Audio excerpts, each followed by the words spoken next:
the day we die. S-T-R-A-U-E. Two loud mouths and a love for the league. From Cleveland roots to the world we go.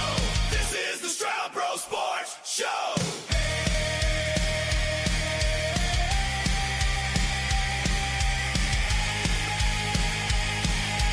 This is the Straub Bro Sports Show.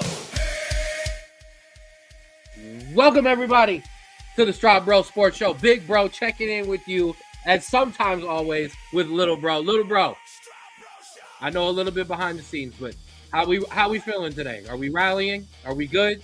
We're good. It's, listen, long Thanksgiving weekend, and this absolutely abysmal weather did not help whatsoever. Nope. And you all forgot how to drive this morning. I had to reroute my whole way. I was not a happy camper. But listen, awful weather day. Tap in, tuck under the blanket, throw the hoodie on, get under the fire, because we got some hot takes. Actually, you don't need the fire. My hot takes will do it enough. Okay? So, with that being said, let us be the first to wish you a Merry... No, I'm joking. I'm joking. Let's get the boys in. First of all, shout out to my guy, Ray. Congratulations to you, sir, on your Buckeyes this weekend. We'll talk about more about that. And Cuzzo in the building. What's going on? So, Drew, what we had this week was the last regular season weekend for college football, and it 100% delivered. So let's talk about it. Right. I would say it did, but we'll see. We got plenty to rant and rave about. Pops is in the building as well. Love you, Pops. So let's get right to it. Let's talk about it. Boom, big graphic up. Let's talk about the big one in the big house. Ohio State, 27-9 victors over number 15 Michigan. I have a lot to say about this game, but I'm going to keep it very short and sweet off the top. Thank you, Ohio State, for doing what you were supposed to do.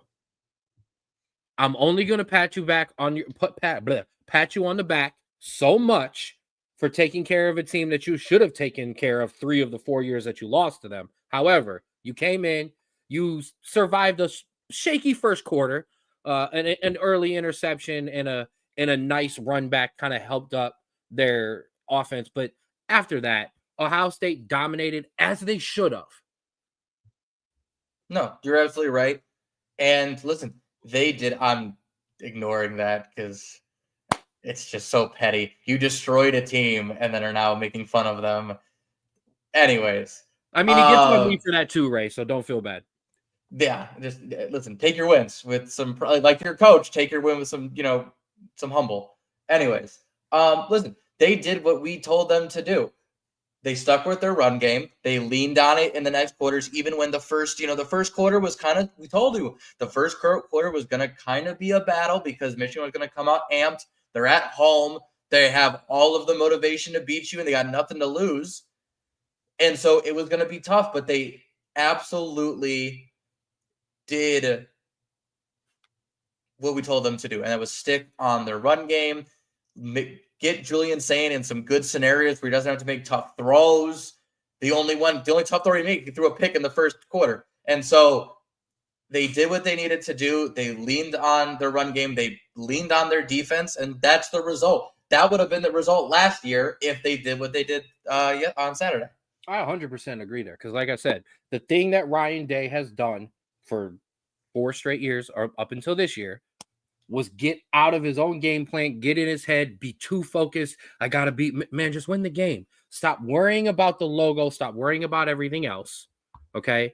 No headsets needed. I love it. And I only will let Ray do it because for the most part, Ray is he's a humbled Browns fan. So we'll let him have his Buckeyes love. He didn't get outside of himself. And here, I want to give Ryan Day, I'm going to do something I don't think I have ever done. I'm going to give Ryan Day some credit because there was something that he did after the game that let me know that he was locked in the right way for this game. Now, I don't know if you saw it. Ohio State clearly in control of this game, especially in the fourth quarter. They win the game. They celebrate. The Michigan players go to the M on the field. because they want it protected. No more of this plant flag and stuff that went back and forth and turned into a fight, and pepper spray and all the crap last year. No, they didn't want it, and they were ready for the smoke, regardless of what happened on the game. And I hate when people do this and be like, well, just because you lost. No. Listen, just because you lost doesn't mean you can't get these hands, okay? Or it doesn't mean just because you won doesn't mean you can't get these hands, okay? Ryan Day goes over, starts pulling his players away, and goes up to Sherrod Moore and says, we're not doing this. My guys are we're not planting a flag. We're going back to the locker room. Thank you. Number one, that showed me that you were locked in the right way. And number two, put some respect back into one of the greatest rivalries in all of sports. No, I think you're absolutely right. I think it got kind of, I wouldn't say out of hand or uncharacteristic, because, listen, we've seen this rivalry get pretty bad even You've seen a coach way back if when. you're old enough, you remember a coach being fired for punching a player. Not in this game, in this game, whatever.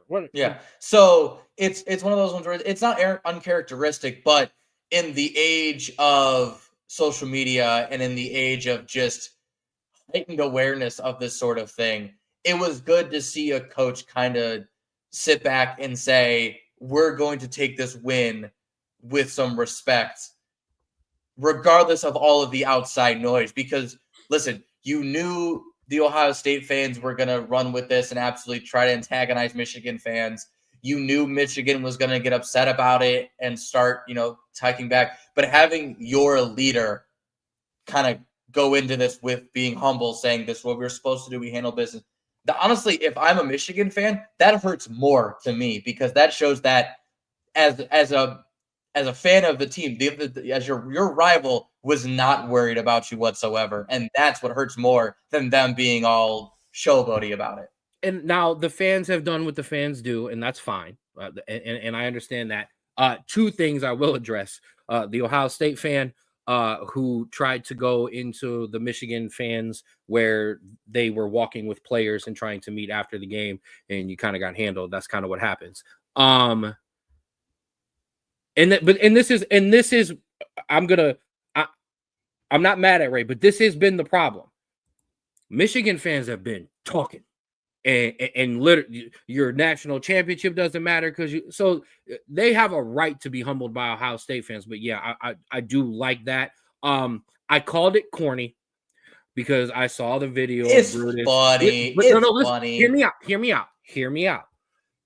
Brutus, if you didn't see it, Brutus crossed out the M in the end zone and then spelled Ohio and dotted it and jumped off. They had Michigan interns running and trying to kick it away and make it not there. I called it corny. Mascots are corny. So it's allowed, but I'm also allowed to call it what it is. It's corny, but mascots are allowed to be corny. That's what they do. It's what they are literally there for. Yeah, it's funny. It's a funny thing that, even like I said, outside people who don't root for either team go, that was pretty good. That was pretty good. Yeah. Now, I happen to be on Ohio State. I'm not the biggest. I'm not a Ohio State fan. So, yeah, I'm going to call it corny. But listen, I don't have a problem with it. I think that's the biggest thing. I have zero issue with Brutus acting up. That is who should be acting up.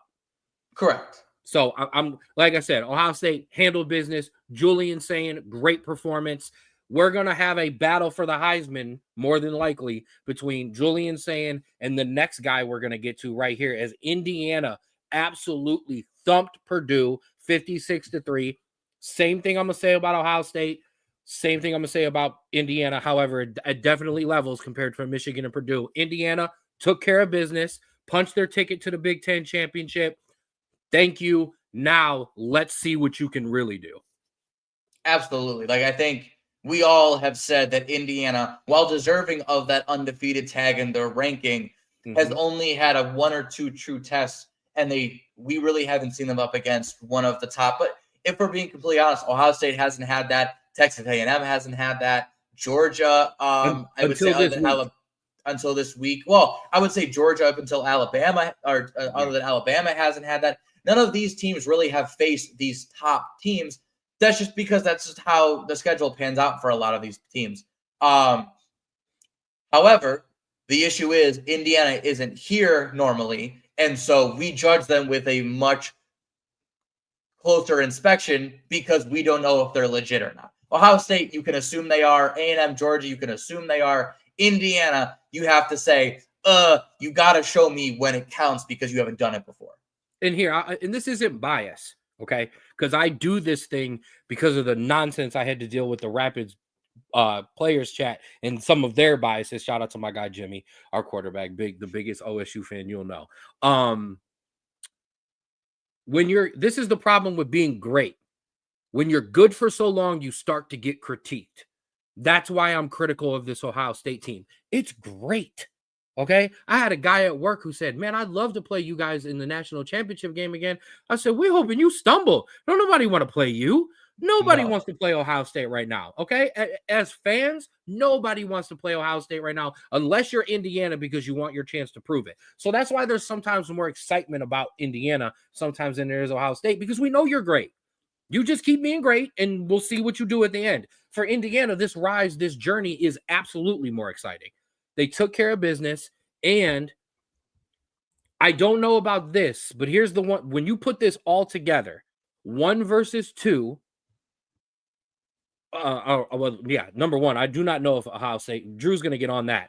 Ray, you should be pumping your own stats in here. But Drew will get on that. Not only is Ohio State playing its number 1 versus number 2, we have the 2 top in Vegas, in anywhere you look, the 2 top guys for the Heisman as well, in Julian Saint and Fernando Mendoza. Now, Mendoza kind of pushing himself ahead of everyone, but still, nonetheless, this is going to be, and I don't want to step on Thursday's show too much, but this is as good as it gets in college football. To not just have number 1 versus number 2. Number 2 has been waiting to prove it. Number 2's always been a little brother to everybody that's basically been good. And now they've got the guy who could take the Heisman, and then there's big old bad Ohio State waiting for you. Okay. Do you want to hear? Mm-hmm. So, in the last time this happened, this is what I looked. I looked up teams that played in the regular season and the national championship game, because before it was just 1 and 2, because we've never seen it. You Googled the wrong question. I'm trying if a team has ever played 2 1v2 matchups in one season. Oh, I guess so. But just for this real quick, Nebraska in 1994 played, let me find it. Okay. Apparently they lied to me. So, you know what? We'll move on because this is completely wrong. That's okay. It's all good. Ray derailed us. Somebody does it each week. Ray gets the award. So yes, Indiana takes care of business. Boom. We will talk Thursday about that massive game. Trust me, I've got plenty of time set aside for it. But the upset, probably of the weekend, Texas. 27-17 winners over number 3 Texas A&M. Drew, it was very funny. Shout out to my guy Daniel, who shot us the hot take question, clipped it for us, and helped us put it out on social media when he asked us last week about Arch Manning, overrated, underrated, properly rated. And one of the things we both talked, well, I mentioned it too, the play on the field stood for itself. It had been okay. Drew, that was not okay. That was good. That was the Arch Manning that we have been waiting to see. Yes, to start off the question, yes, that was an amazing performance by just the entire Texas team.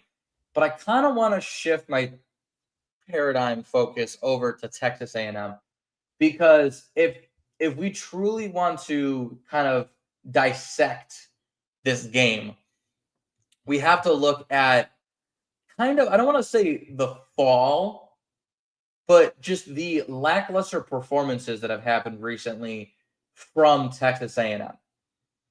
Because obviously we see this game, but let's not forget 2 weeks ago, this Texas A&M team nearly lost to South Carolina.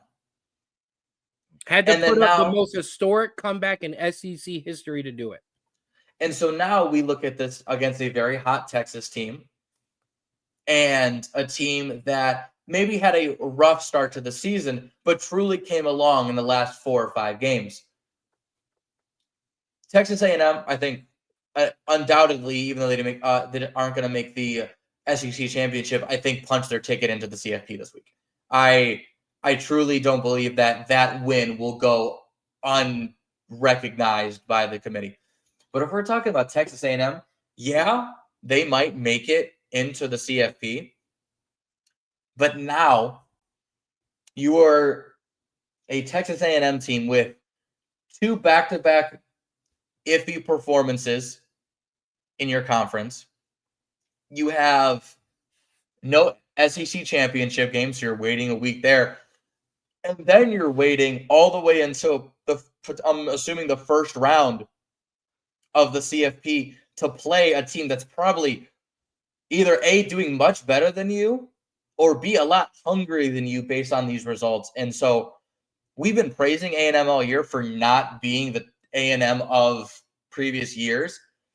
That this may be just another A&M year, but later in the season, where they now are falling apart and the wheels are coming off. Just instead of it being week 10, week 11, it's going to be CFP round 1. I mean, you're spot on. I need to get through all of this before I get to my plea to the committee on my own behalf. So I need to keep in my unbiasedness here. This is due. It was due. I don't care who it was this week. Any decent opponent in the SEC, I think, was going to put this kind of performance on Texas A&M because it had just, you've seen it starting to not. And the thing that we had talked about, man, when this offense gets rolling, it is one of the best in the country. When? And what teams had started to figure out was that, man, if I can get in early and derail this thing, I might have a chance here. And Texas figured it out. Whoever else figured it out. But Texas figured it out. And now, no, I agree with you 100%. Now, if I'm anyone else in that top half, I'm going, yeah, I'll take Texas A&M. Because I'll play some defense right off rip. I'll play some defense in the first quarter, and then I'll let my offense get into rhythm and get into the game. Because what I also know is this Texas A&M defense is going to let me score some points and move the ball. You're absolutely right. And I'm going to completely derail this conversation. Ray, I found it. Here we go. Ohio State in 3 games into the 2006 season was the number 1 team. They played number 2 Texas and won 24-7. They played number 2 Michigan and won 42-39, and then played number 2 Florida and lost 14-41. Oh, that was the national championship game. Oh, I remember that one. So that is the last time that a team has played, or two number 1 versus number 2 has played more than 2 times or more than once in a regular season. And it was Ohio State. Well done by their stats and research department there. And Mom is in the house. Good thing we had a break there. What up, Mama? Love you. Okay. So yes, the other thing, like I said, is that Texas A&M defense is going to give you up some points once you get your footing. So yeah, definitely shaky ground there. Speaking of shaky, but still a win, Georgia 16-9 over Georgia Tech. Drew, save me. I need some water, but a surprising result. So, I mean, surprising for the way Georgia and Georgia Tech were trending. However, people did forget this game went to 8 overtimes last year. Right. And so you talk about it every year. Yes, teams can be the disparity between teams can be so great. But if we're talking about college sports and especially rivalries in college sports, that's why this result isn't so surprising, because Georgia Tech every year gets up for this game, unlike any team I've seen. This is an underrated rivalry for me because most teams would have abandoned this rivalry at some point, because Georgia Tech has been getting handled a lot of years by Georgia, but they hate Georgia so much. So I'm not. When I say I'm surprised, I am surprised in the way they were trending that Georgia didn't do better. But yeah, hats off to this Georgia Tech team. Man, what it could have been if they could have had a couple other results go their way. And Pop said it right. Right. You love rivalry week. Period. End of story. Okay. Texas Tech, 49-0 winners. Go ahead. Go on. 49. Yeah, 49-0 winners over West Virginia. Texas Tech punches their ticket easily to the Big 12 championship. Depending on the BYU game, if I'm being But no, they're completely in honest. the Big 12 championship. But yeah. Also, by the way, we're talking rivalry week. Petition to make West Virginia and Pitt play because that's the actual rivalry, and not make them play in week 3. I know. Don't get me started because everyone should be here this week. USC Notre Dame. Well, it's hard for USC Notre Dame gets screwed because USC and UCLA got to play their crappy game. But no. But listen, I listen. If you have a rivalry in Stanford that really doesn't have another like massive rival, so it's fine. But Texas Tech, okay, go play Texas or go play TCU or go play another team in Texas. What do you play West Virginia for? I know. I will derail the whole thing. Don't get me started, okay? But they did handle business. Number 6, Oregon took a little bit, but they did handle business 26-14 over Washington. Listen, Washington's got something, okay? They've got something cooking there because they've got 2 of the best results that are a non-win against any of these teams up there at the top with a whole lot of zeros, okay? Played Oregon very well and still probably has the best game against Ohio State minus Texas. So, yeah, I mean, they remind me of that Arizona team about 2 years ago with like for freshman Noah Fafita right before they lost their coach to Washington. That's why I'm making this comparison where this team is very punchy, but there needs to be a progression next year for me to take them seriously as a Big Ten contender because I think they're there, but they need to truly take a step in their progression for me to say, okay, they're a contender in the Big Ten. 100% agree, but that also has got to start with the coach. So I like what's being built there. Yes, I want to see a step up, but I do like what is starting to kind of go there. This is going to do. Okay. Ole Miss, 38-19 winners over Mississippi State. Cool. Great. Congratulations. Get that out of the way. That's not what we're here to talk about. Lane Kiffin accepts the job at LSU, and due to some back and forth with the AD, will not, despite his best efforts, he says, be coaching Ole Miss in the college football playoffs, which they are pretty much kind of locked into a spot there. Drew, number 1. We'll start with number 1. Do you agree with the decision of Lane Kiffin to leave Ole Miss for LSU? Let's take this down because this is a conversation we need to have here.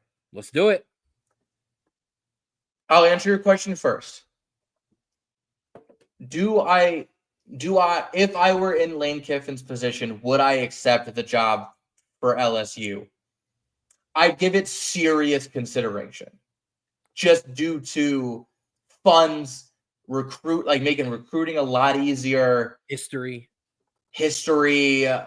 yada, yada, so on and so forth. I would give it serious consideration depending on how my current status at Ole Miss was. Like how I agreed with everyone in the thing. Ask me the second question. Do you agree with the AD's decision to not allow Lane Kiffin to coach in the college football playoffs? Hell no. Are you kidding me? And listen, it's very possible that Lane Kiffin is lying his butt off, and it's very listen. We all don't know the background here, and listen, Lane Kiffin is giving it. We're only hearing from Lane Kiffin. We're not hearing from the AD, so we truly don't know. However, let's say that this story is true, and the AD is saying from Ole Miss is saying you are not coaching this team. What kind of sour grapes do you have with Lane Kiffin to not allow him to coach the team that he built for your program, that he made the winningest season in Ole Miss history, the first CFP appearance ever in a loaded SEC? What kind of sour grapes do you have that you aren't going to allow him to try to win your university a national championship and potentially get you one insane amount of funding and recruiting just because of the name? Even if Lane Kiffin leaves, you're going to get recruits based off the national championship. And two, to not let these kids that you promised the world to a chance at the best chance at a national championship, regardless if the coach leaves or not, because they're going to go regardless if the coach is there. So it reeks of just absolute bitterness, and I hate it. I hate it. I hate it. I hate it. It's raisins at that point. Ooh. So I preached about this last week, did I not? I said, if I'm Lane Kiffin, I'm going into my locker room and I'm saying, guys, I'm leaving. One last ride. Let's do this. I may see some of y'all next year in Louisiana. I might not. I might see you down the line, but let's do this. We got one ride. Let's roll. And so that's just on the player side.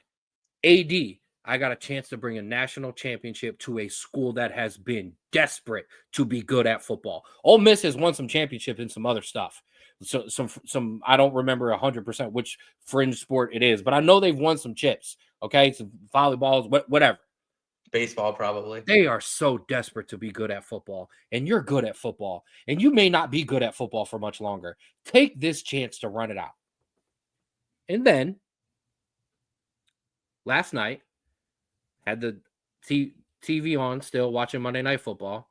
Scott Van Pelt came on after, and I fell asleep, and I woke up, and they were talking about Lane Kiffin. And they asked, and Scott Van Pelt was giving his opinion. And he said something, and when he said it, I was kind of like, oh, okay. He said, this is a marriage. If you cheat on me with the neighbor down the street that I don't like, you don't get to come home for Christmas and pretend to be family. And I was like, oh, damn. Like, Can I add on to that? Because I'm on the side of you should have let him coach. But I do understand from the school and the AD's perspective going, you didn't leave us for Alabama. Or you didn't leave us for Ohio State in another conference or on the other side of the earth. You jumped a state over and went to somebody that we hate. Sure. There's going to be bitterness. However, and I'm going to use that analogy. Let's say husband and wife, husband cheats on the wife with the neighbor, right? You still let them see the kids. You still let them take them to graduation and pick them up from school and hang out on the weekends. Which you still have a unity for that time being until the kids are out of the house. So you can come back for graduation and alumni day. That's what the CFP is. The CFP is picking them up and waiting until they graduate. I understand that they don't like what he's doing because they're considering it selfish and they're considering it money hungry and yada, yada, yada, yada, yada. At the end of the day, you should be doing what is best for the school. And what is best for the school is letting him coach the rest of the season because, analogy, that's best for the kids. You're doing what's best for the kids. It just got way too real here on the Straub Sports Show. Who's Scotty? Scott Van Pelt. Okay, yeah. Scott, he's kind of, I'm just, from that perspective, I can also understand Ole Miss going, no, you don't get to come home and play Christmas. You can have them on your own. No, you don't get to come home in here and play Christmas. But I also, listen, I liked that point, but at the end of the day, this is a business. And now there's been some reports around that Lane threatened to take extra people or coaches if he wasn't allowed to. The whole damn offensive coaching staff went with them anyways, so it doesn't really matter. Going to say, that wasn't deterring him whatsoever. We absolutely about to clip that, okay? The other thing is, I mean, there's reports that Ryan Williams from the kid from Alabama is already on his way to LSU. So Lane's gonna get who he wants anyways. You might as well let him roll there. So I don't even know which part we're supposed to clip out of that, to be honest with you. You might just have to clip the whole thing. Let's just keep rolling. That is awesome. Oklahoma 17-13 winners over said LSU. Oklahoma That was a struggle, but here's the one thing I'm going to say for Oklahoma. We cannot give them credit all year for playing these tough SEC games and not just turning them into shootouts, and then they do it here at the end and go, wait a minute. They did what they needed to do. That's like they won. They got to 10-2. They have the resume. They did what they needed to do. I'm here for it. Notre Dame, 49-20 winners over Stanford. You want me to do this now or after? Do it now, I guess. All right. It's already running long anyways. Might as well do it now. For the love of Christ. And I know I probably shouldn't say that when I'm talking about my team. Okay, listen. I get it. We've got this whole Miami thing. The whole nation has now turned against my team. Okay? Everybody wants me out. Nobody thinks we're good enough. That was the most struggle bus 49-20 win I've ever seen because I wanted to just put 70 up again because I'm scared right now. I am not asking for anything but a seed. I don't need a home game. We belong. Okay? Now, I know we'll talk Thursday because if some results go very bad, it could go very ugly for me. And a lot's going to ride on tonight. A lot is going to ride on where we are right now. If we're in the same spot, if we've moved down, we're in trouble. I am pleading with you. Let us in. That's all I'm asking for. I don't need a top 4. I don't need a top 5. I could be 12. I'll be 11 because I know 12's got to go to the top Power 5. But just let me in, please. So there's 2 schools of thought that have been throughout the entirety of the college football playoff since its inception. There's been 2 schools of thought of who should be in, and who should be the fringe people that make it. It should be the people that their record speaks for themselves. They have the record behind them. Maybe not the most impressive wins, but the record and their common opponent holds true. And I usually go in that category because I go, yes, they haven't played anybody, but they also haven't had the chance to prove it to anybody. That's my thought process. Then there's the other camp, and typically this is the SEC stance, which is, yes, we may have more losses than you, but our losses are better and our wins are better. So go ahead. So Ken, I am typically in this camp, and you kind of go back and forth.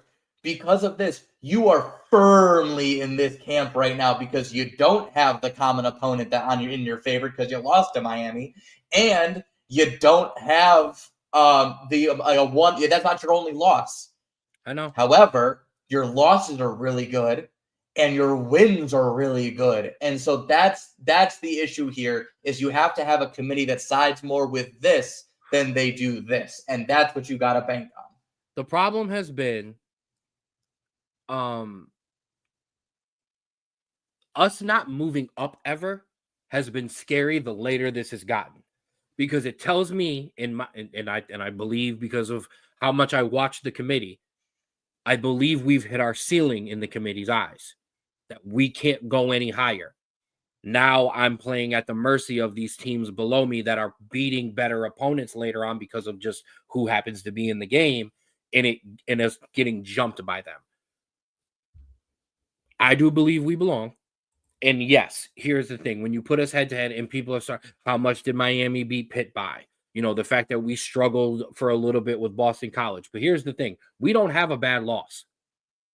Okay? We lost on a botched extra point against Texas A&M. I know I haven't brought these up all year, but if you want to do this to me, we lost on a botched extra point against Texas A&M, and we lost by a missed field goal against Miami. Like, I've seen teams get in with way less than that, and they don't put 70 on people. So, like I said, Ole Miss and Alabama had this argument last year where and they're probably right, and you're probably right in, thank you, Ray. Great comment there. Are you probably one of the best outside shot teams to get in? Yes. Just based on the strength of your team, yes. But the issue is it's not just about the strength of your team, it's also the strength of your record. And that's what you have to hope kind of gets pushed down because of how impressive you've been lately. I'll address the elephant in the room. No. I want what this guy will tell you we both argued about at the beginning of the year, which was not to play those two teams back-to-back week 1 and 2 with a freshman quarterback. They were home and home. They were scheduled 5 years ago. I understand, but that's like if Ohio State had to play Texas and Michigan back-to-back, we would have been looking at that Michigan game like, better be careful when you got 2 ones back-to-back like that. So that's what I wanted this year. I just didn't want to play those teams back-to-back because I'll tell you right now, and I'm not this kind of fan, but I'm going to tell you right now, in my opinion, I don't even care about Texas A&M. We wiped the floor of them, and I think we would beat Miami. So give me one of them. And here, that's the other thing. If you want to play it out where you force me to play one of those 2 teams in the first round, we want all that smoke. Get in the conference. Shut up.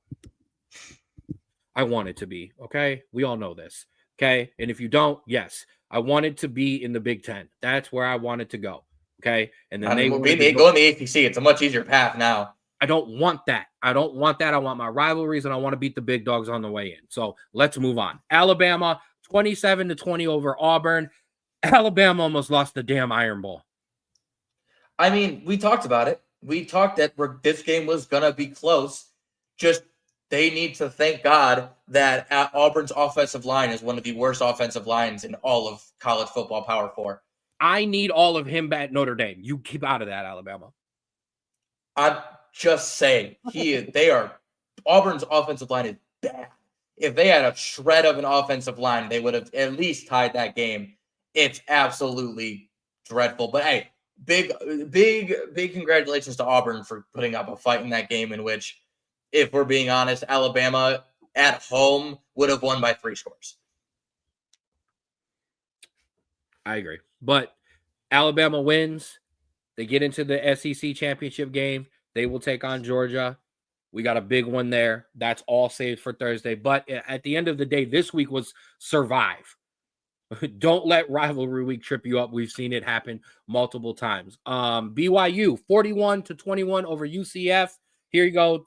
Get mad. BYU should play Utah. I got you. Well, yes, absolutely. BYU should play Utah. But also, the disrespect on BYU is absolutely insane to me. They have 1 loss, and it was a pretty significant. It was a pretty big loss, but they have beaten everyone else, and it's just, I don't know. It's not like it's a Tulane team that's 10-1. It's a Power 4 team that's 10-1. I apologize, BYU fans. I have to root against you. I need you to lose. Excuse me. That's karma right there. I need you to lose. I can't have you win. I'm sorry, but yes, you absolutely are deserving of an opportunity. And honestly, like, this is where the disrespect of the Big 12 comes in, because if BYU played in either of the other 2 conferences, they would be locked into a spot the same way we keep talking about Ole Miss or A&M or the loser of Ohio State, Indiana. Those teams are all locked in. BYU was disrespected. The schedule's not great. But it's not bad. But it's not bad. But what I'm saying is, like, yeah, it's not a Georgia Tech schedule where for the first 10 weeks they didn't play anybody. Like, BYU played some teams. It's just they played Texas Tech, lost. They played Utah and won. They played us, who was a top 25 team for a bit, and beat the brakes off of us. And so they beat Arizona State. They've beaten good teams. And so, I don't know. I sour grapes over here. I understand that the Big 12 and SEC are better, but I'm a record guy. That's what I am. I got you. No, I understand. Put on for your conference. I respect it. Miami, 38-7 winners over number 22 Pittsburgh. Yeah, I got some sour grapes. I know. Miami taking care of business. No chance at the ACC championship. However, a very good chance at an at-large bid. One, shout out to Duke and Virginia for making the ACC championship game. I hope Duke wins. I know it would hurt you, but I hope Duke wins that. Hey, heck yeah, Duke. But second, yeah, you needed this game to be somewhat close, and it wasn't. And even if Miami won, if it was close, They might have knocked them down out of it because it's just like, we don't believe that you're good enough. But they dominated I wouldn't say great, but a solid Pitt team. And now the committee is full of smart people. If you look at 38-7 and 35-15 with a touchdown scored with 0 time left on the clock because Pitt was doing everything they can to try to get a touchdown. If you think those aren't the same games, I got to question whether or not you should be on that committee, because that's what I'm hearing a lot from Miami fans is, well, we beat Pitt by more. Okay, cool. By like what, 6? Like, what are we talking about here? Right. So no, I agree. Okay. Get my hate out the way. Utah, shout out to you. 31-21 over Kansas, I guess. No real shot there for Utah, but a good season. I think Utah is a team that is really like in terms of comparisons. I think it's a Louisville in terms of on their day, man, are they good. But especially these last 2 results where they had to go to overtime to beat Kansas State and then only beat Kansas by 10. You could tell they're not consistent enough, and I can see why they're going out. It sucks because I think they're a really, really good team. But if we're talking the 12 best teams in college football, I think they're just outside of it. I think top 15 for sure. Another good result, but one that hurt me too. Vanderbilt 45-24 over Tennessee. Drew, are you happier for Vanderbilt or just happy that somebody put the whooping on Tennessee? I think both. Like Tennessee, you don't deserve to be anywhere close to 19. But the fact that Vanderbilt, the laughingstock of the SEC, and especially in this rivalry, thumped them. Oh, it was great. Oh, it was fantastic. I loved every second of it. I did not. But that's all personal bias coming out here, just seeping out here at this last show that I can't contain. We talked about Michigan and Texas. USC 29-10 over UCLA. Woo! I wish this game was closer, but UCLA just bet. Also, however, speaking of UCLA, they have just hired, and I'm gonna forget who it is. Shoot. I just had it in my head. Oh, they just hired the James Madison head coach. Ooh. So now James Madison, twice in 3 years has lost their head coach? We had some other ones too. Auburn hired the coach from USF. Florida hired the coach from Memphis. Tulane, and somebody hired Memphis' coach. Hey, Ole Miss AD. Tulane's coach still coaching in the college football playoffs because that AD wants to give his team an opportunity to do what they had earned to do. Maybe you should have called him before. Arkansas hired Memphis' head coach. And Colorado State hired UConn's head coach, if we didn't already say that. Hey, I'm cool with that. He can clip that. I don't think that's controversial at all.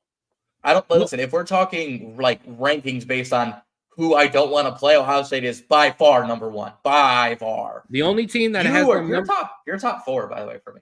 Hey, I don't want to play you. Thank you. You don't want that running game. The only team that has Ohio State number 1 on that list is 100%. Indiana. That's it. Because Indiana wants that smoke. Let's keep it rolling.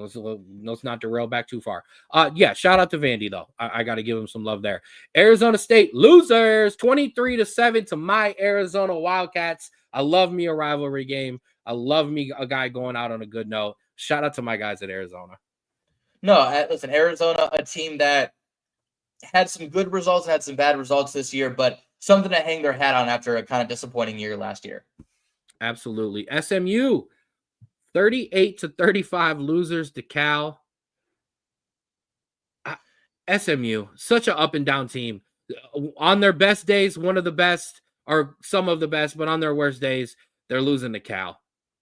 Yeah, and I mean, if we're being completely honest, like that is truly, and because there's multiple teams that we've talked to this about, that is truly a coaching thing where you have to get your team, like they talk about it. Good teams are good on most days. Great teams are good every day. And I think that's the difference between some of those teams like SMU, Louisville, and Utah and the top 12.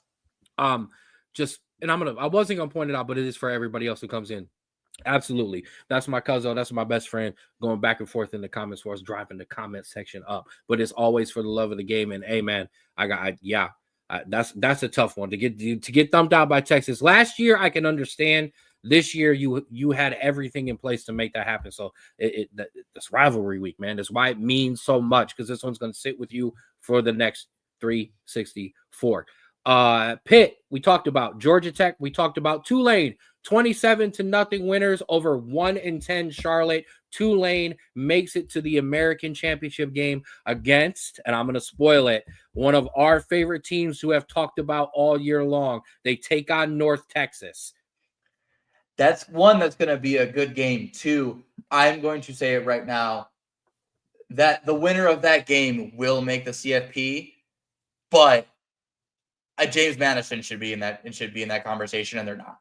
I know. And what hurts. That's fine. Put on for James Madison. I got no problem for that. All I know is one of those teams is going to make the college football playoffs, and one of those teams is going to get thumped out of the first round of the college football playoff, depending on who. I mean, North Texas will be fun. They'll put up some points. Absolutely. They're still getting thumped. Okay. And Tulane is getting run off the field. Okay. I'll stand on those. And then we talked about Arizona. Drew, I'm going to kind of take your thunder away of how we normally do this. We're going to take a break or a pause after the top 25. And then when we come back, Drew's going to come thundering in with his last quarterback watch of the year.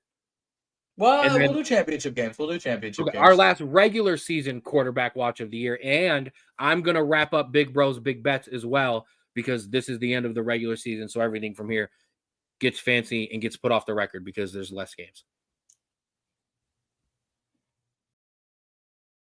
Ken Straub here for Schmoopy Sweets and Treats, the official bakery of the Straub Bros Sports Show. And I'm also here with Stella and Landon Straub. And boys, do we have a lot to tell everyone about today. Schmoopy's is your go-to for all your bakery needs.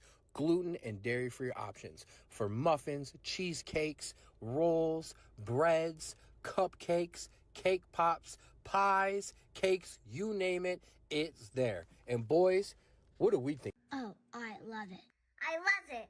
Me too, boys. So, if you need anything, especially in this fall time, make sure you get in your orders for pies and pumpkin rolls and cinnamon rolls. Place your order now at Smoopy's Sweets and Treats.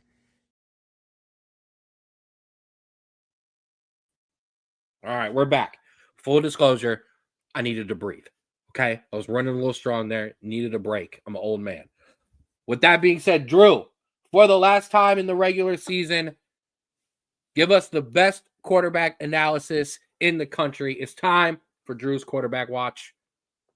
Absolutely, and we got some similar names here. For at least for the top two, Drew Mestemaker making it storming back, making his case for Gunslinger of the Year. We'll see what we get there. 366 passing yards and 3 touchdowns. Great performance. Another great performance, and also massive rumors of leaving with Lane Kiffin. Trinidad Chambliss, 359 passing yards and 4 touchdowns. Great job there. A new one of someone who we were hoping was going to lead this Boise State team post Ashton Johnson, Max Cutforth, finally having a good week. 341 passing yards and 2 touchdowns. A returner and also a nominee for best quarterback name, Ethan Kaliakmanis from Rutgers. 338 passing yards and 3 touchdowns. Has to be right. Kennesaw State makes a return with Amari Odom. 330 passing yards and 4 touchdowns. Coming on late, Kennesaw State. I respect that. The first time, and this is not a bias, this is truly what it is. The first time an opponent of Cincinnati has been on this list. Josh Hoover of TCU, 306 passing yards and 4 touchdowns. Promise you, it is not because I didn't want them on there. They just never had a good week passing. Or maybe other teams had better ones. Just roll. And finally, a surprising but a surprising regular of the show, Nick Minicucci from Delaware, 311 passing yards and 3 touchdowns. Another finalist for the Gunslinger of the Year award. That will be happening not next week, but the week after. Army-Navy week. Army-Navy week. And I will put up the finalists with their stats, and then I will put up a winner. And then, like I said, I will put up a list of the best names throughout the year. I can't wait for that, first of all. And as we said, name of the year, I'm in on that. So I will get some votes in there. You two cool it in the comments. I feel like I'm dealing with children over here. No, I love it. Keep it rolling. I love all of this. I'm not gonna call out your bias, but the way you defended it was kind of funny. Truly, yeah. like if you want to go look at the stats, they were good, but you look at the other ones before it. I clicked it and went, oh, they played UC. I went, I never said that before. I went like, and that wasn't even like a, oh no, like I love that for you, at least for 1 week. I know. And look out for Trinidad James to be following Lane down to Ole Miss. All right, Drew. We rallied, okay, for our last week of the regular season for Big Bros, Big Bets. We went 3-3 in our locks, giving us an overall regular season record of 46-36. I'm gonna give myself a little pat on the back there. Plus 10, all right, over 500, which means you check back in with me because I'm your guy here, okay? Ole Miss minus 7.5 over Mississippi State. Thank you. Texas A&M, Texas over. What in the Arizona State over? What the Cincinnati? Come on, Drew. I told you. I know. But I still tried to give you some love as you got thumped by TCU. Alabama and Auburn, thank you very much. Florida, thank you for your easy, cheap one, minus 1.5. And your final tally, that is not correct. We are at 29 upsets total on the college football season. So that's through 14 weeks, 29 upsets. We only got Navy this week, although a lot of those I threw out were some fun just to have it, especially the Charlotte one. But Navy gets it done for us, puts us at 29 for the year. Not bad at this, bro. I'm not bad at this. Not bad at this. Also, sucks Navy very, very close to an American championship bid. Just lost out. I want to say they lost out based on points against Tulane, maybe, because they're both, they're 9-2. Navy's 9-2 because they have to play Army, but the championship game currently is this week, and so maybe that's the reason. Which I think, if that's the case, you gotta schedule it in rivalry week then, because if I'm the players at Navy, you're telling me I missed out on a conference championship because our tradition says we have to wait till after. Kind of dumb. No, listen, I'm 100% with you. I was going to. You didn't stall enough for me to search why Navy didn't make the whatever, but that's all right. We'll figure that out at another time. Yes, I mean, I agree with you. I want to see Navy play well. 9-2, you said Navy was? Yeah. 9-2, and then as we get no credit for a win against Navy, as they almost made their boat. But we're not going to do that. We're not going to do that. We're going to move on. We had the NFL. We had some Thanksgiving football. We had some good games on Sunday. Drew, let's talk some NFL. Absolutely. And listen, hey, you said I was going to jinx it. I did it. These were some great Thanksgiving games. I was worried. We'll start with the early game, and I'll give Oos some love. Packers 31-24 winners over the Lions. Here's my question for you, Drew, and I maybe just won't answer it so I don't sound like a hater. Is this now the Green Bay that we have been waiting for? Or is this just the Lions who have kind of done this a couple times this year and haven't played up the standard? That's kind of what I think it was a combination of two things. I think one, you're absolutely right. I think the Lions, especially defensively, are not as stout most games as they are previous in the last season. And also, Jordan Love, while a lot of times does underperform, he does give you games like this where he is on, he is accurate, He has a plethora of talent to throw to, and he gets it done. And so while I think Jordan Love needs to definitely get more consistency for me to truly believe that this team should be taken seriously, because I think he has the talent. I just think he just is very inconsistent. I do have to give some credit here, albeit I want to see this next week. I need to see this next week, but if this is who the Packers are now, they are You're as playing big the of number a one threat. team in the NFC. I know they are as big of a threat in the NFC as anyone. If this is the consistency we can get out of the Packers, the problem is we don't see that consistency out of Jordan Love. But that's next week. That's Thursday. This is Tuesday. That man balled on Thanksgiving. He did what he needed to do. Packers win the game. Keep rolling in the playoff hunt. Speaking of keeping it rolling in the playoff hunt, Cowboys 31-28 over the Chiefs. And just like in the first game, I got a question for the second game, Drew. How about them Cowboys? Ken, listen, you are playing your best football of the season, and it's at the right time. It's right before the playoffs. You're getting hot. Ken, you're 6-5-1. I'm sorry. Like, if you were the Packers at 8-3-1 or even 7-4-1, I go, okay, Dallas, come on. You have a little bit to go. You're biting at Philly's heels. You really don't have that terrible of a schedule coming up. You have the Commanders and the Giants at the end of the season. The Lions are beatable. The Vikings are 4-8. The only hard game you truly have, I think, is the Chargers, and they're not even that bad. Ken, you're 6-5-1. You're going to drop one of these games because you always do. And so you started off too bad to come back around. You're playing great, and maybe you sneak in on a not a miracle, but on a everything falls your way kind of thing, and you keep winning.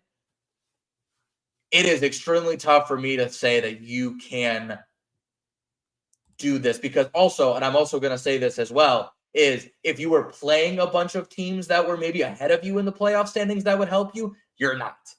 And so that's also an issue. And I know you're going to give me your unbridled passion for the Cowboys here, so I'm ready.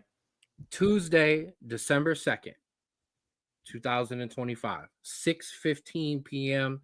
East Coast time. I'm going to say something I've never said on this show before. Sorry, year. Oh, Ken, no. Ken, oh, no, please. Listen, I don't care. If I'm not even clipping the other part. I'm clipping that. I'm clipping that when you go 7-9-1. I'm going to bring me that schedule up real quick. Hold on. No, I'm going to do it myself. I have it here. I have it right here. Okay.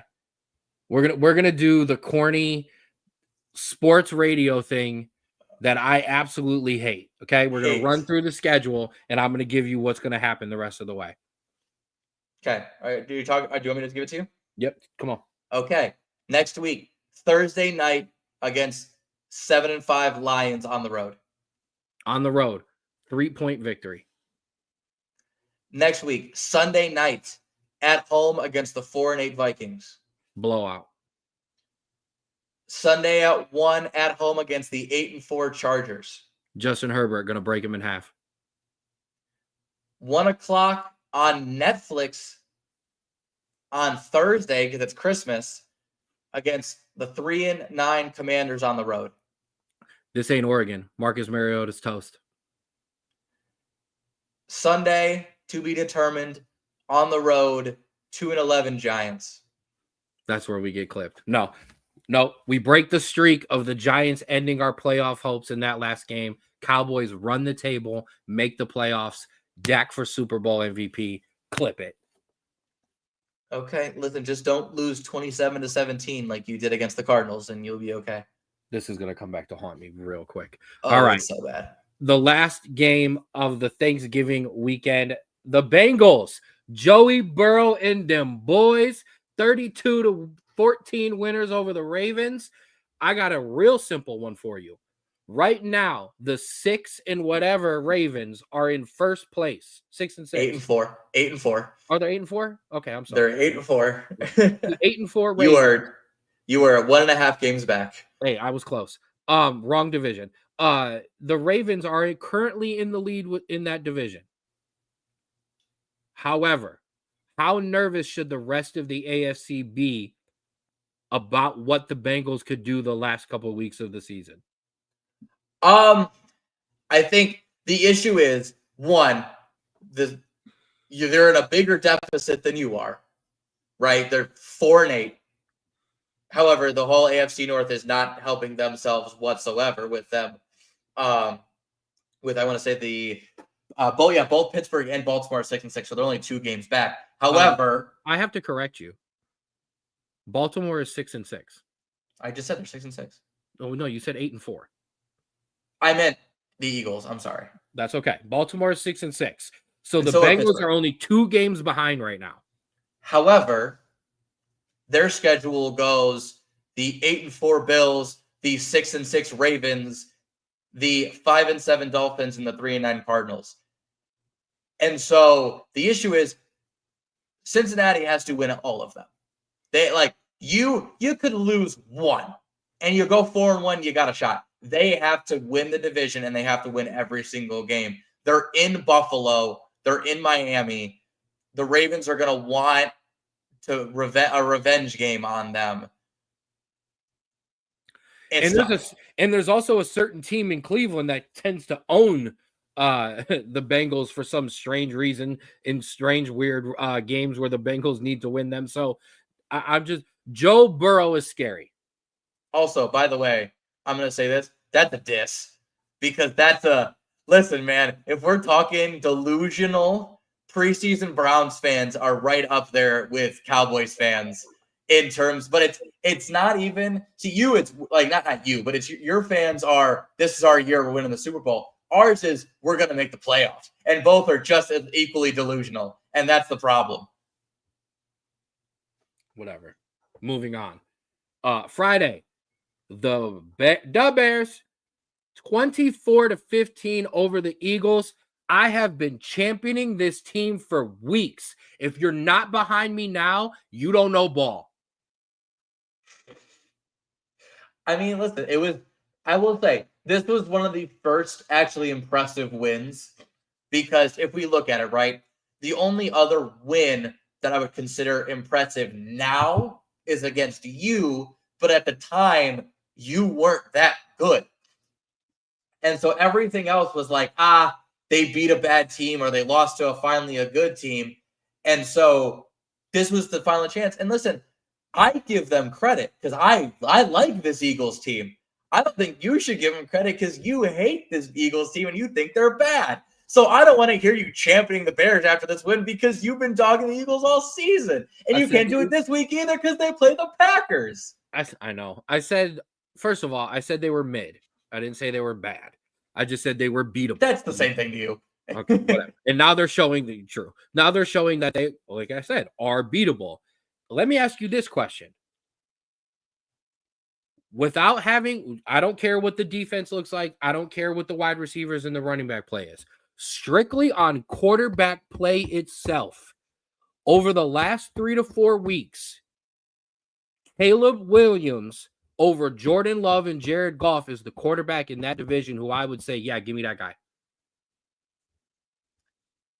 It's fair. I think if we're talking pure talent, I disagree. But if we're talking getting the job done, I'll give Caleb Williams a shot. However, when I talked about it last week, their remaining schedule is absolutely ridiculous. Back-to-back against the Packers, 49ers, Lions. Like, that's a brutal end-of-season schedule. However, they have set themselves up to take a loss or two and still be in great position. This is why I love this show. I'm not saying that Caleb Williams is better.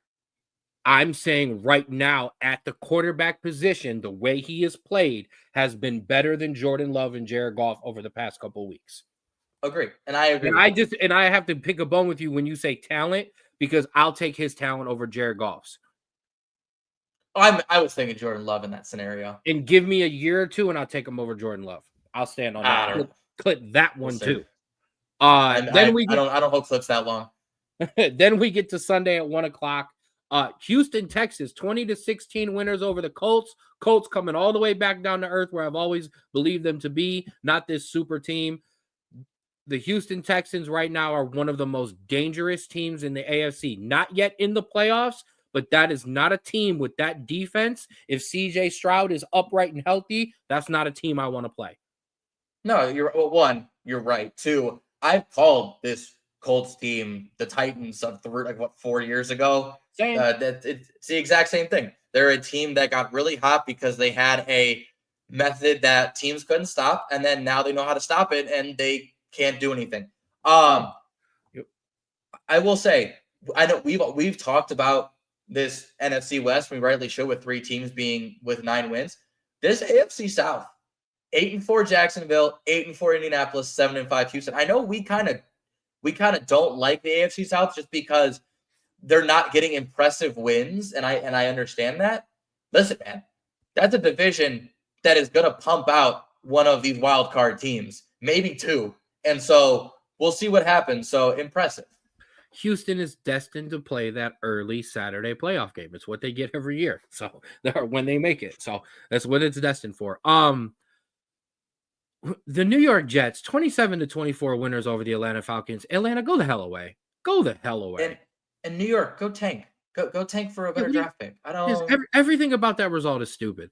San Francisco, 26-8 over the Cleveland Browns. I have something I want to talk about this game that has nothing to do with the actual result. Anything you want to put in there before I yell at someone? Yeah, real quick. Shador Sanders, again, is a mixed bag of looked better than Dylan Gabriel, but also didn't look good enough for me to say that we need to not draft a quarterback. So it's still out. The jury's still out on that. Secondly, I know this has been an awful season. We can't overshadow how amazing of a season Myles Garrett's having right now. Oh my God. Literally 12 games with 19 sacks, 3.5 sacks needed or 4 sacks needed for the record. And he has 6 games to do it, 5 games to do it. Nuts season. Unblockable. Okay. Like I saw Micah Parsons at his best up close watching it. And there were times where he's unblockable. Myles is unblockable. Period. End of story. Trent Williams looked lost out there, and he's the best left tackle in the game. He's a Hall of Famer. Okay. Yeah. Flat out. Trent Williams is considered the best left tackle of his generation. Okay. He looks slow. Yes. He looked like an old man. He looked like me out there trying to block Myles Garrett. He's just bigger. Yeah, just ridiculous. Yeah, if that team could hold a lead and force teams to pass, oh my. We have a Hall of Fame defense and a college offense. It's the worst thing ever. I don't know if it's college level offense. Which brings me to my point. Let this one go viral. Jerry Jeudy, who the hell do you think you are? Like, who in the hell do you think? You are not in the top 100 of wide receivers in the NFL. Okay? And I don't even think we draft 100 wide receivers in fantasy. All right? Not even close. You are not even close. I don't know I don't care if what was on that. It could have been the porn that Abdul Carter was watching in the Giants meeting. I don't care what was on that iPad. It was your fault. All right? Fumble hands who can't catch the ball, can't get it open. No, I don't want to hear it. I don't care. It doesn't look good on the organization for you to be coming at your rookie quarterback anyways. Like, go somewhere. You're not him. You are not a number 1. You are not a number 2. Stop arguing with your quarterback. That's my first one. The second one, shout out to my guy Shador, asked a horrible question in the press conference, whether or not he agreed with the coach going for it on 4th down on both occasions and the aggressiveness, and called out the question, said it was a bad question because why would you ask me whether or not I'm questioning what my coach is calling? I just want to be on the field and play football. So Jerry Jeudy, go the hell away. Shador, keep on trying. It wasn't great, but I love everything that this kid does off the field, which is what he's criticized for a lot, which is garbage. But no, the play was not great. And yes, fire this dude because he's not good either. Well, okay. I'm going to tackle multiple things. One, yeah, I mean, Jerry Jeudy is the culmination of just a frustrated team that no matter who they put out there, the offense just looks awful. And I know he's not helping, but it's everyone feels how Jerry Jeudy is feeling. He just vocalized it at a bad time. Shador, amazing response to the question. I've never doubted his character. I've been more just needing to see more product on the offense, but the character is great. Let me just say one thing. We get a hot shot offensive coordinator that knows how to do it, and he gives him the reins. I don't see it. Like, that's the thing. Kevin Stefanski cannot run an offense to save his life. Absolutely, I can say that all day. Hasn't lost the locker room. Players like him. Players believe in the team. He motivates the guy. He's a good leader. Just can't call an offense. He just can't call an offense. That's the biggest problem. If you get a hotshot offensive coordinator that can run a great scheme for a rookie quarterback, I don't mind him being the leader. I think that's where I've been conflicted since we've hired him. Is yes, he is an awful play caller, but I have never heard a bad word about this man coming from a player. And I think that's why we've kept him so long. It's because players want to play for him. I think he fumble bust a lot on the Deshaun Watson situation, but that was he got dealt a bad hand on that. And I was very critical of and so were you, and so was I. We were very critical of your GM for not being the one who was taking on those questions, because that's who should have been taking on some question. But I mean, that is kind of funny. I'm not gonna lie. Great leader if you want to lose 10 games a year. But listen, he had the offense with. I don't want to get into the Baker conversation, but his first year, he made the playoffs with a good offense. You know what I mean? He needs someone to run the offense for him, because he can't do it. You get him a good offensive coordinator, and that offensive coordinator will be your coach by week 6 if it doesn't turn around next year. But I would be willing to give him that if I call Miles and Miles is on board, then I'm probably rolling with it. So, but yeah, we got to figure out your quarterback situation. All right, let's keep it rolling. Rams. 31-28 losers to these damn Panthers, who I want to write off, but I just can't, because they won't let me go away, Ken. And I love it, because you know what? We talk about it every year that since Brady left, that the NFC South is just in shambles. Listen, the Bucks and the Panthers are tied at the top of the division at 7-6 and 7-5. Give me a Carolina playoff, like one playoff game. Just for fun. Get someone new. We always have that one or two teams every year that just like, oh, you're back in the playoffs. Sweet. Give it to me. I want it to be Carolina. I want it to be Bryce Young, because I want him to succeed a little bit. I am rooting for Bryce Young. Although I have to say, I have to eat my own words. I did say earlier that it was over, that they needed to move on from him. He needed to move on from them. But he's turned it around, just like last year. They've stuck with him through the tough times, and this is what has shown it. I have to say, the reason I felt like that is because this doesn't happen in the NFL anymore. Teams don't allow quarterbacks to grow and actually go through the growing pains a lot before they just move on to the next guy. Shout out to Carolina for doing it. I got to give them love and credit there. We're moving on, but I did say I didn't want to bring it up when you said it, but he was supposed to be Kevin Stefanski, an offensive genius. And I absolutely agree. But hey, listen, if I have Justin Jefferson and Stephon Diggs, I'm going to look like an offensive genius. Like, that's just, you know what I mean? Like, and Kirk Cousins wasn't awful then. He was pretty okay. And you also had that running back, not Aaron Jones. Yep. God, I can't think of his name. But he had all the tools. Like, and Kyle Rudolph as a tight end, that's the problem. He had too many tools. We're moving on. I'm not even touching that. We're moving on. Jaguars, 25-3 winners over the Titans. You took care of business. Trevor Lawrence is Trevor Lawrence. I don't know, whatever. Hey, you know what? We may have a bad offense. We don't have the Titans offense. That offense is that offense literally, if I was a Titans fan, would make me stop watching games. I can watch Shador Sanders with the Browns. That's like watching Dylan Gabriel's Browns, but like worse. without a somewhat running game and without a tight end that could catch a ball. It's awful. It's so bad there. Cam Ward. Although he's a Miami quarterback, so now you get what you get. Miami, 21-17 winners over the Saints. Whatever. Don't care about that game. Baker got some weapons back and got back to winning. 20-17 over the Cardinals.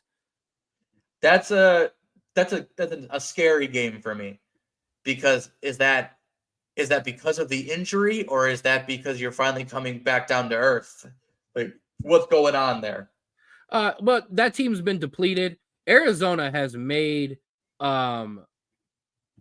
some good teams not look great. I mean, I'll take my. They're the best 3-9 team out there, Ken. Yeah. Oh, shut up. What? That's all I got. I don't know. But listen, they looked better now that Baker and them boys got some weapons back. We slide over to the 4:00 game. Seahawks 26-0 over the Vikings. Is the JJ McCarthy experiment? Are we done? Well, he did have a concussion. It was what's his name playing? So he'll be back. But this just shows that this offense is so depleted just because of injury that it's not their fault. But they are a team, like, they're 4-8, and so they're probably going to win another game or two. They're going to be outside of the top 5. I call it now. This is a team trading up for a quarterback in the draft this year. 100%. Because listen, and I know you tried to like handle that diplomatic for me, but listen, I don't care if it's Carson Wentz, okay, Cam Akers, or Brosmer or whoever. Okay, listen, it's done. And the reason I say the JJ McCarthy experiment is because he's the starter. All guys healthy, JJ McCarthy is the starter. This is done. They need to clean that quarterback room out. We got to start over. It didn't work. How do you feel about having Sam Darnold now? Let JJ McCarthy go to the Chargers and play with Jim Harbaugh. Yeah, I bet, yeah, they're absolutely kicking themselves and for not keeping Sam Darnold too. Seahawks, I don't. Am I wrong for saying I don't believe in them yet? No, because I know the defense is really good, but I just don't always know what I'm going to get from that offense. No, that's the problem, because you have Sam Darnold. You have Sam Darnold, and then you have Jackson Smith and Jigba, and that's it. That's the only offense you have. And so you go up against a really good defense in the playoffs, you're toast. That's the problem. That defense is going to have to score some points for you. That is what it's going to come down there too. The Buffalo Bills, 26-7 winners over the Pittsburgh Steelers. Oh, listen, the inevitable collapse of the Steelers every season, because it comes at different points. It comes sometimes when they go undefeated and then lose 5 of their last 6, including us in the playoffs. It goes when they lose to the Chiefs by like 40 that one year when they barely made it in, or it comes in week 13 or the week before when you go, yeah, this team just isn't good. The inevitable collapse of the Steelers for the past 4 or 5 years has been amazing to watch, because listen, we know we're out of it most years. We know, yeah, hey, we're 3-9, it's over, right? Like, we're the hope that these Steelers fans have when they win a couple games at the beginning of the season, and then the inevitable just frustration and anger just down spiral it fills me with joy that only a Browns winning season could make me feel better. That's how desperate and miserable y'all are that you root that makes you as happy. Absolutely. I'm just glad that everybody has finally figured out that this Steelers team is mid as hell. Like I've said, they were from basically when they were running off that winning streak there. At the beginning of the year, teams have figured this out. A team that is, I mean, we have to be honest, they're a beloved team around the country and the world, but nobody's rooting for Aaron Rodgers at this point, except for some of his family members, his girlfriend, and some Steelers fans. And you know what the best part is about this? They're probably going to win the division, sneak into the playoffs, and get blown out by 40 to whoever, like New England. They'll play New England and get blown out by 40. They need to. I think it's time. I think it's time for Tomlin to go. I think it's time for them to clean house, and I think it's time to start over and build back up. I do. I think Mike Tomlin is an amazing coach. I think Mike Tomlin could be Marcus Freeman in college football. I want Mike Tomlin at a top school in college football. I think he could be one of the best college coaches in the game because his locker rooms love him. I think the problem is guys get a little too old. They get a little worn out. He won't have that problem in college when he's cycling guys in and out every 2 years. He's familiar with the professional game in terms of guys getting paid. I think Mike Tomlin would go sit out and sit in the booth for a year. And then I think Mike Tomlin should have his hand picked at any job in college football in the following year. And I think the Steelers should start over. He'd be a good Big Ten coach. Oh, 100%. Ooh. You listen, you give him a couple years, that new Penn State coach doesn't work out. You give Mike Tomlin to Penn State where he knows the air. Oh my God. See what I do? Oh yes, and the Steelers signed Adam Thielen today. Another old, yeah. So an ancient quarterback is gonna throw to a decrepit slot receiver. Great job, guys. Absolutely. Moving on, the Chargers 31-14 winners over the Oakland Raiders. However, the more important news is the health of Justin Herbert. I thought you were going to add on to that. No, I don't have an update. I'm looking it up. So you were supposed to take over and talk about the game because he had he is day-to-day still after the left-hand surgery. But more importantly, the Chargers still have a chance. I mean, they're 8-4. I mean, I know the Broncos are killing it. We'll talk about the Broncos, but they are firmly in a wild card position right now. If we're talking about the Chargers' chances like down the stretch, they have up and down. They have the Eagles, and then they have the Chiefs. That Chiefs game is going to be massive for them. They have you, which again is like they have. I wouldn't say they have unbeatable or a hard schedule, but they have critical games to truly say, okay, are you a playoff team? Because listen, they could lose to the Eagles, Chiefs, Cowboys, Texans, and Broncos and go, oh, wow, you became 8-9 real quick. Or they win 3 out of the 2. They become 11-6, and you go, okay, Chargers, let's go to the playoffs. Chargers are going to rattle off. Well, I'll let you get to that in a second. Chargers are going to rattle off a bunch of wins and then get blown out in the first round of the playoffs, and we're going to go, what the hell? Yeah. Except for the Cowboys, they're going to lose that game. And then, yes, way off topic, but is that a soccer ball with legs behind you? No, I can put it on. We're just gonna move on. All right. No. There we go. See? So yeah, it's a soccer ball with legs. I put a Santa hat on them because it's Christmas time. It's a little gift. It's a little gift from someone, and we'll leave it at that. Ooh, I love it. Our best, probably one of the best games of the entire weekend. What a game. The Broncos 27-26 winners over Washington after they stopped a late attempted game-winning pass, 2-point conversion there by Marcus Mariota. The Broncos currently sitting atop of their division. As much hate as we give them, as weird as Bo Nix can be, is it time to start talking about them as legit Super Bowl contenders? I think again that rests on their defense. It's the same way I think we talk about this the same way we talk about the Seahawks, where this offense is very limited in what it can and can't do, but this defense could carry them depending on how good they play. To as far as they can go. I'm gonna say this. I wasn't say I was rooting for Washington. I was rooting for Marcus Mariota because that man was slinging it at the end of the game. And listen, he just had to loft that pass a little bit higher, and Chris Rodriguez was walking into the end zone.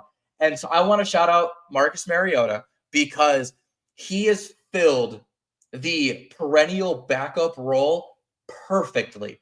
Because he went to a team that runs the exact same system with their starter that fits his game perfectly, and he's not the rookie that he was where he throws the picks because he's trying to overdo it or he's getting into trouble when he runs. He is the consummate professional now where he throws the ball away when he knows he can't make the throw. He slides because he doesn't want to take too many hits. He does everything right, and he puts his team in the opportunity to win. And I want to shout him out because that was a great performance from him. I loved Marcus Mariota in college. He was so great at Oregon. He was so good. And just a good guy too. Marcus Mariota, and I'll start the hill. I'll start building this hill to die on in 20 years. Marcus Mariota has got to be on one of the top of your lists when you talk about guys who were just a couple years too soon for where the game was in the NFL. If Marcus Mariota was drafted any time in the last, 5 years, that dude's an all-pro quarterback because these offenses would have already been built and tailored for his skill set. Now, the way there's a reason he's in Washington. Jaden Daniels is what Marcus Mariota was at Oregon. I know he's got some outstanding talent that will take him to the next level if Washington doesn't kill him. But that would have been there. What Baltimore did with Lamar Jackson, what the New York Giants are trying to do with Jackson Dart if he doesn't get himself killed. These teams would have tailored for that. They try to take Marcus Mariota and make him a prototypical NFL drop back quarterback, and that's never what that guy was good at. So I will stand on that. I am happy for Marcus Mariota. I love to see it. I hate the circumstances in which he's doing it, but I'm not surprised, and I love it because that guy's got the skill set for the NFL. I just hope his body can keep up because I hope he can audition for this, and a team that needs a quarterback looks at him and goes, wait a minute, if we tailor our offense to that skill set, we might be able to win some games. No, I think you're right. And listen, Marcus Mariota was under Mike Mularkey his first 2 years. And then Mike Vrabel came in, who, one, doesn't know what a running quarterback is. No. And went, give me Ryan Tannehill. I don't like this guy. And he was never given a true shot. Also, real quick, and I like what Washington's doing in terms of building a roster because the best teams, you get your star quarterback and you get your backup to work exactly like that quarterback. So in case he goes down for a quarter, a game, a week, whatever, there's no change in the scheme. Baltimore did it with Tyler Huntley. The Chiefs did it. I can't remember who the backup there is right now. But the best teams know how to stack their roster. Very well said. Speaking of Vrabel, the Patriots, 33-15 winners over the New York Giants. Excuse me. But Drew, the 11-2 New England Patriots, not New England. Number 1 in the AFC, number 1 in the division. Drake May, your NFL MVP. I've been riding the Jonathan Taylor train for a while. He did have a somewhat disappointing season or week last week. And the issue is if the offense of the Colts continues to struggle, so will he, and that's going to tank his chances. But yeah, I'm sorry. I don't consider Drake May an elite quarterback yet. I think he's a great quarterback. I think he's having a great season. He's not having this guy is definitively the MVP. He's not having a Lamar Jackson. He's not having a Josh Allen season. Not having a Patrick Mahomes season. He's having the best season. And the thing is, sometimes the MVP is the best player on the best team some years. And Drake May is the best player on the best team right now. And I have to give him credit because, listen, while that defense looks amazing, that offense, at least last night, I know it's the Giants, that offense looked like they had 13 guys out there at all times. There was someone open. He was just throwing to dudes. He was hitting spots. That throw on the sideline for that 30-yard touchdown was absolutely pitch perfect.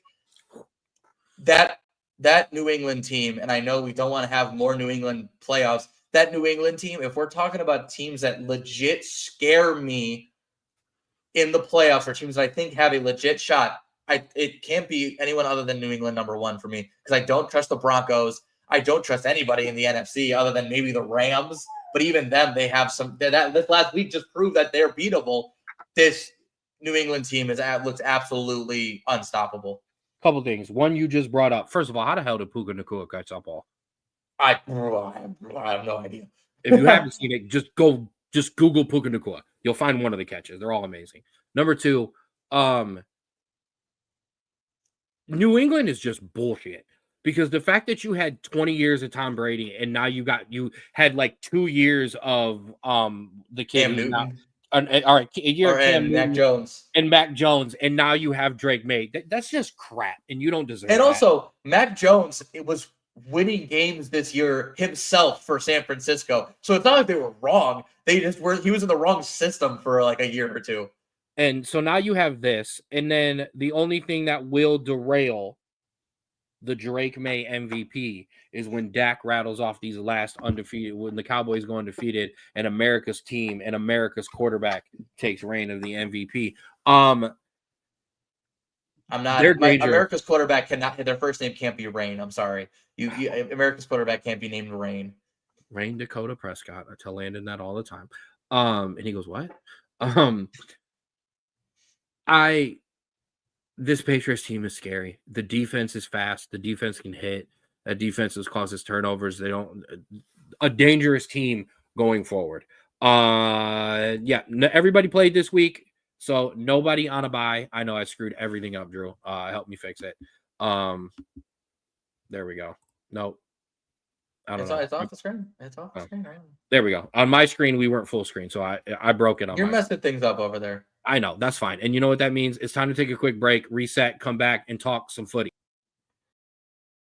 Today I want to talk to you about Ani's Army Foundation. Started by Mark and Lynn Meyer to honor their daughter Annika, Ani's Army Foundation was formed to raise money for the research of medulloblastoma tumors and other pediatric cancers, while making a positive impact on the community and helping those families in need. Here on the website, anisarmy.org, you can follow Ani's story, a story of strength and the love that her family has with her and she has with them as she fights this battle. Here on the website, if you can, please donate via Venmo, credit card, PayPal, cash, or check.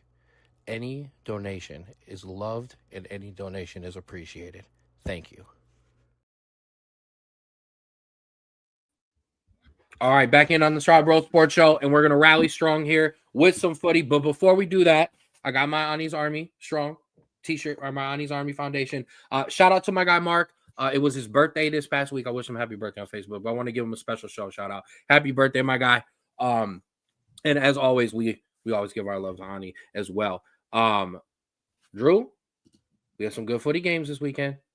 We did, and I will say, not in terms of table-wise, none were bigger than these two right here.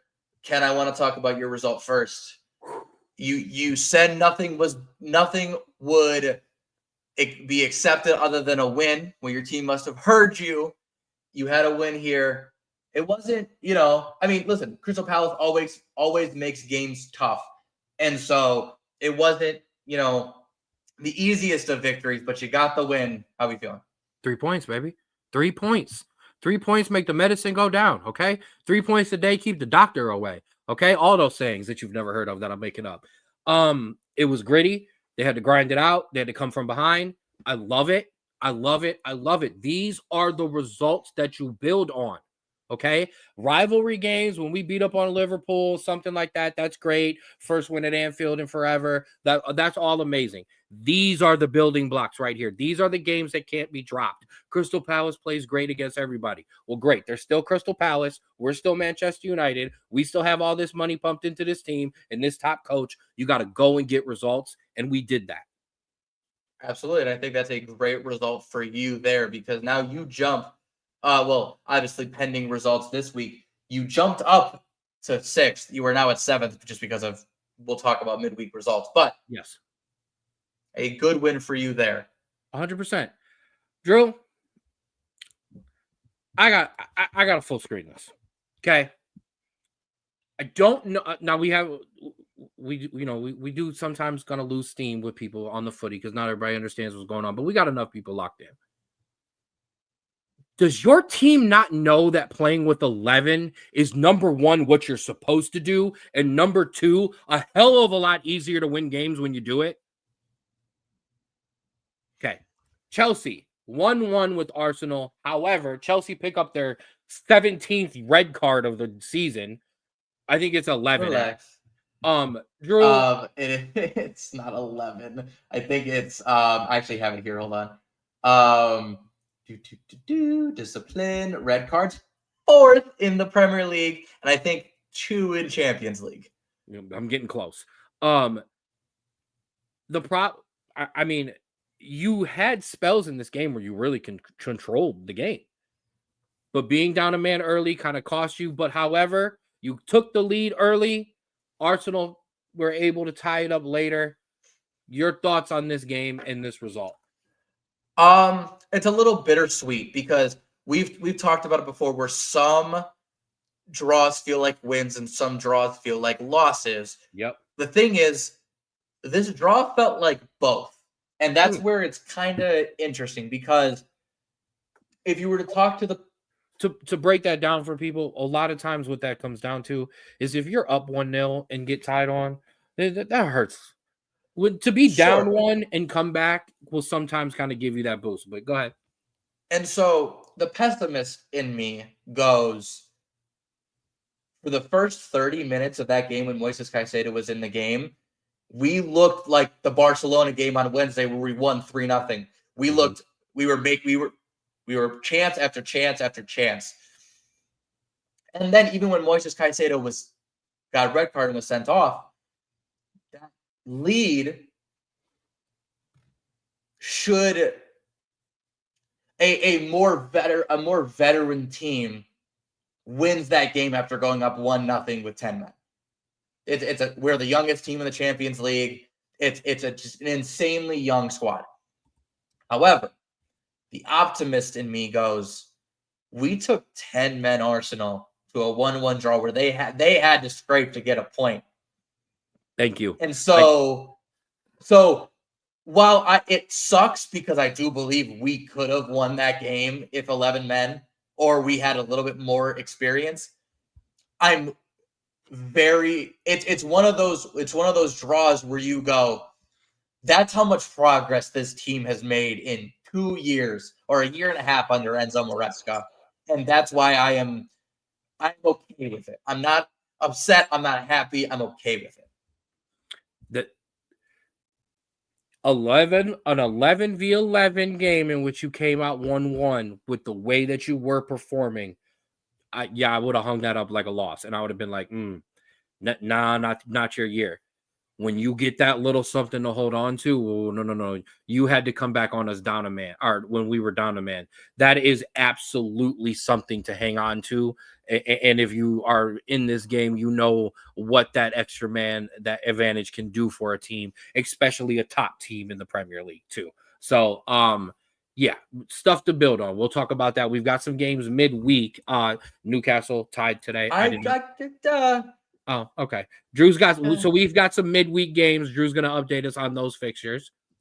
Yes, and so we have no Champions League, no League Cup this week, and so midweek games for a lot of countries, including the Premier League. Like our father has said, Newcastle and Tottenham draw, not tied, you draw in soccer. 2-2 off a late bicycle kick from Tottenham. A great goal to tie it in the 95th minute.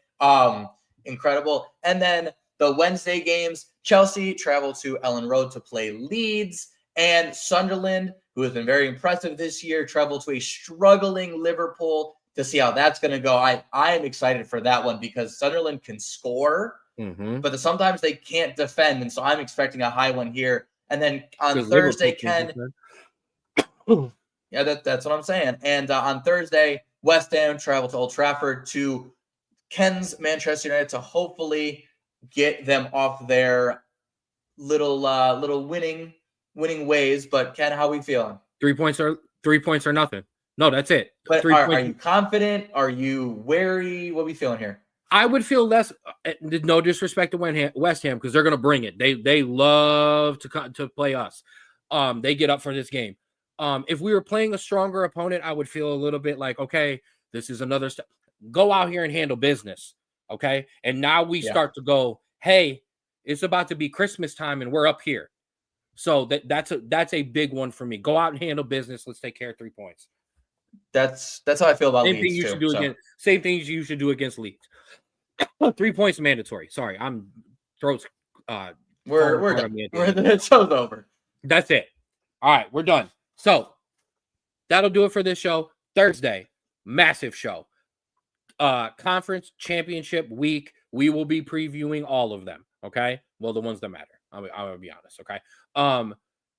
We will set aside a lot of time for those. We can go over it. Also, we will be breaking down the college football rankings that are going to be happening tonight, because these rankings tonight will tell us a whole hell of a lot about what could potentially happen for anybody, including my Irish. I'll have Lucky next to me. I will have this ready. But we will see about that.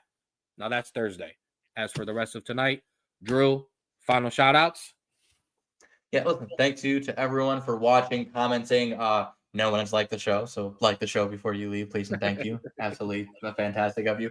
And I shout out to everyone. I hope everyone had an amazing Thanksgiving. Safe. Please be safe. Weather isn't supposed to get any better the rest of the week and into next week. So listen, if you need new tires, get new tires. If you need to drive half the speed limit to get 10 minutes down the block, drive half the speed limit to get 10 minutes down the block. I don't care what Ken says. Be safe. Just get over it. Yeah, don't go in the left lane. Do it in the other lanes. Yeah, because I'll be in the middle lane too. Don't worry. Like I'm not. But just get over is all I ask. Just be safe, please. I got to see this guy Saturday, so that made the rest of that made me have a complete holiday there. I got to wrap it up with everybody that I do care about. Appreciate you, first of all. Oos, I will see you in a little bit.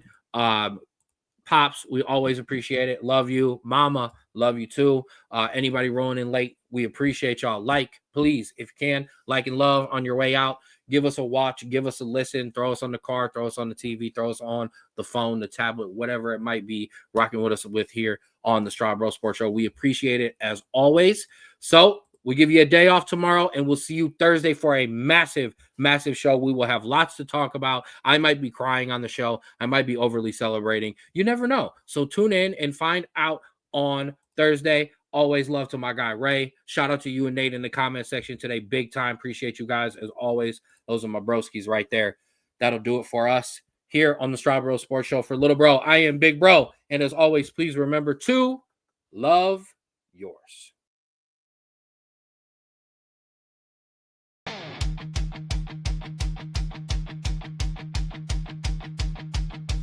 Ken's got fire and a wild hot take.